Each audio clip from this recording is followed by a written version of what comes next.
Hey guys, and welcome back to our channel 1-2-Step.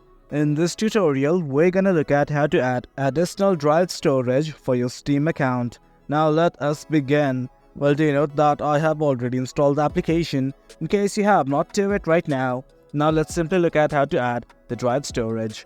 At the top left, you will see a button like this called as Steam. Click on it right now. Once you do, this thing will open up. From here, all we want to do is go to Settings. Let's go to Settings right now. Simply click on the button right here.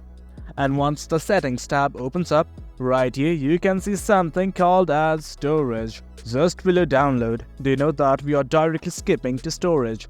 I'm gonna click on it right now. And guys, this is it. Currently, as you can see, I have only a C drive. I'm gonna click on it right now. And once you click on it, a button like this will open up that says Add Drive. Click on it right now. Now what you guys need to do is select the drive of your choice that is available in your PC. I'm gonna select it right now and hit on Add. That is it guys. As you can see, a drive storage has been added for my Steam account. That is it guys. That's the gist of it. That is how you add drive storage in Steam. If you guys found this video informative and for more content like this, do remember to hit like, share and subscribe. Your support fuels us. Until next time, thank you.